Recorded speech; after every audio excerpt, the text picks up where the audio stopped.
Assalamualaikum warahmatullahi wabarakatuh. Nama saya Diki Surya Pratama, absen 12. Saya Krisma Olivia, nomor absen 17. Nama saya Stani Yeskiel, absen 30. Saya Fani Almuna, absen 35.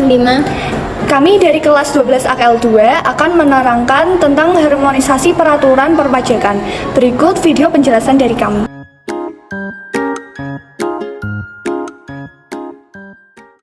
Undang-Undang Harmonisasi Peraturan Perpajakan Pajak Pertambahan Nilai. Menurut Undang-Undang Nomor 7 Tahun 2021 tentang Harmonisasi Peraturan Perpajakan, pembaharuan diberlakukan pada 1 April 2022, yang artinya mulai tanggal 1 April 2022 telah berlaku peraturan PPN yang terbaru.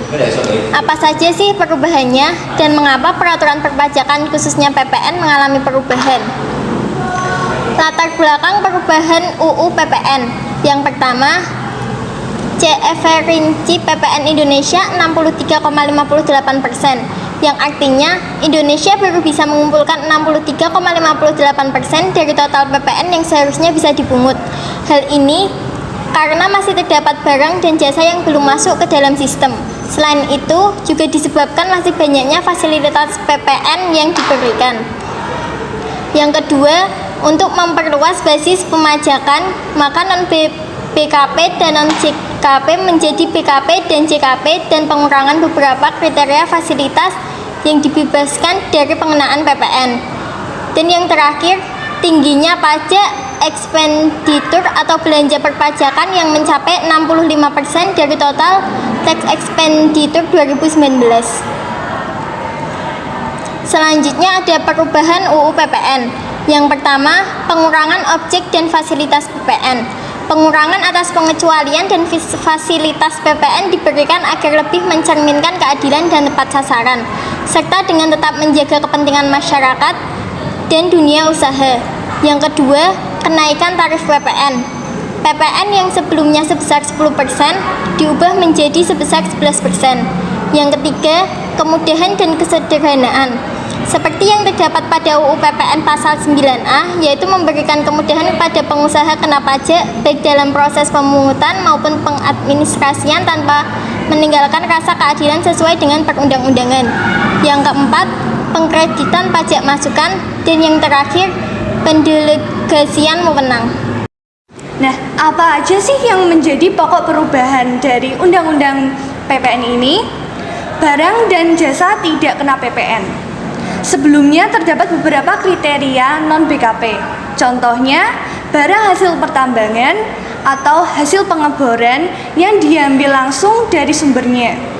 Tidak termasuk hasil pertambangan batu bara.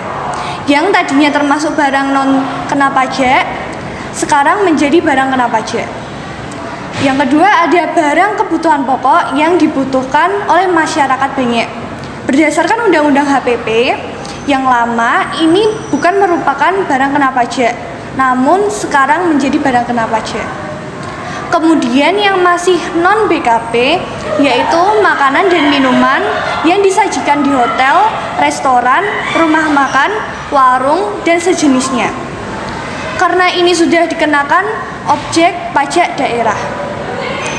Uang, emas, batangan untuk kepentingan cadangan devisa negara dan surat berharga menurut Undang-Undang HPP masih merupakan barang non kena pajak. Untuk selanjutnya, jasa yang tidak kena PPN yaitu dapat dilihat dari 17 item yang ada di layar. Sebelumnya bukan jasa kena pajak, namun sekarang sebagian besar sudah menjadi jasa kena pajak.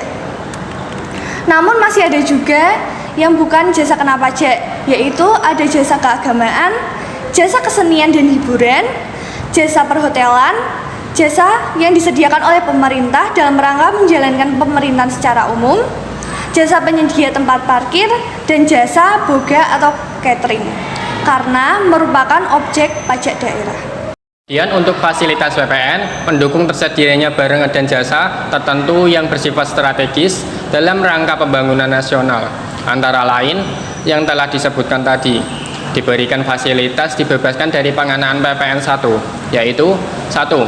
Barang kebutuhan pokok yang sangat dibutuhkan oleh rakyat banyak seperti beras, jagung, sagu, susu, dan lain sebagainya.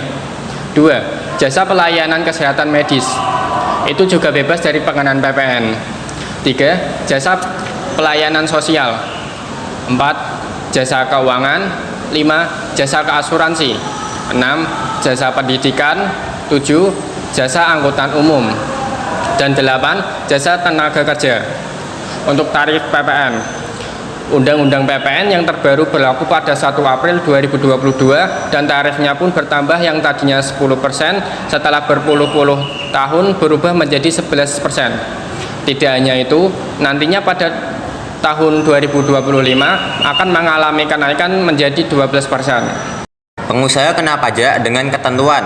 Yang pertama, mempunyai peredaran usaha dalam 1 tahun buku tidak melebihi jumlah tertentu. Yang kedua, melakukan kegiatan usaha tertentu.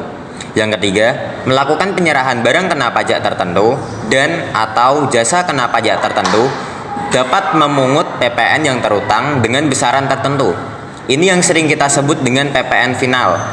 Ada yang kena 1%, ada yang kena 2%, dan ada yang 3%.